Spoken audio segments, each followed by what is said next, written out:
बहते नेत्रों के साथ राजकुमारी ने शुरू से लेकर अंत तक अपनी पूरी व्यथा राजकुमार अभिमन्यु के आगे कह सुनाई। सब कुछ जानने सुनने के बाद राजकुमार अभिमन्यु भौचक्का रह गया। नाजुक सी राजकुमारी कितना कुछ झेल गई। राजकुमारी तारा के रूप में मिली जीवन संगिनी पर उसे गर्व हो रहा था, जिसने अपनी इज्जत बचाने के लिए अपने घर बार तक को छोड़ दिया, नौकरानियों की तरह रही और क्या कुछ नहीं सहा। राजकुमार अभिमन्यु बोला, सुनो प्रिय, जो हुआ मैं उसको बदल तो नहीं सकता, पर आज मैं तुमसे एक वादा करता हूँ कि मैं अब कभी भी कोई भी दुख दर्द, कोई भी मुश्किल तुम्हारे जीवन में नहीं आने दूंगा। तुम्हें हर वो खुशी दूंगा जिसकी तुम हकदार हो। मुझे गर्व है तुम्हारे जैसी जीवन संगिनी मिलने पर। और तुम किस बात के लिए शर्मिंदा हो रही हो? अरे तुमने तो वो किया और सहा है जो शायद दूसरी कोई भी औरत न सह पाती और न कर पाती। राजकुमार अभिमन्यु राजकुमारी तारा को अपने साथ ले राजमहल चला जाता है। जब सबको पूरी बात की खबर लगी तो जिस किसी ने भी राजकुमारी के साथ दुर्व्यवहार किया था उन सब ने उससे माफी मांगी,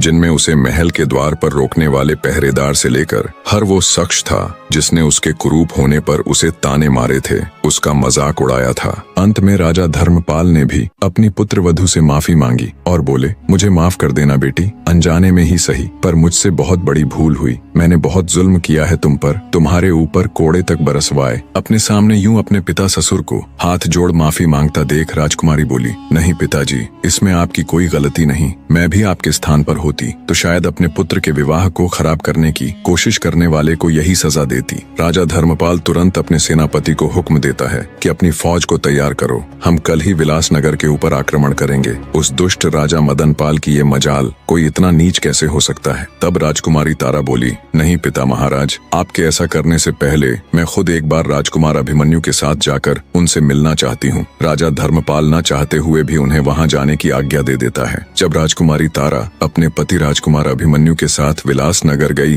तो एक नौकर ने उसे बताया कि उसका पिता अपने जीवन के आखिरी दिन जी रहा है। उसके जाने के बाद पता नहीं उसे किस दुख ने घेर लिया, न वो किसी से बात करता है न कुछ बोलता है, हमेशा बहुत दुखी और खोया खोया सा रहता है। ये जानने के बाद जब राजकुमारी अपने पिता के पास गई तो राजकुमारी को देख मृत्यु के निकट उसका पिता उसके पैरों में गिरकर रोते हुए उससे माफी मांगता है और कहता है, बेटी मुझे माफ कर देना, मैं इस दुनिया का सबसे बुरा पिता हूँ। तुम्हारे जाने के बाद हर दिन मैं तिल तिल कर खुद को कोसते हुए मरा हूँ। शायद ये प्राण तुमसे माफी मांगने के लिए ही अटके हुए थे। इतना कहते ही राजा मदनपाल के प्राण पखेरु उड़ जाते हैं। नम आंखों से राजकुमारी तारा विधिवत उनका अंतिम संस्कार कर राजकुमार के साथ वापस अपनी ससुराल लौट आती है। वापस आने के बाद वो दोनों एक बार फिर से शादी कर लेते हैं और खुशी खुशी एक दूसरे के साथ अपना जीवन व्यतीत करते हैं। फिर कभी राजकुमारी तारावती के जीवन में कोई और दुख नहीं आया।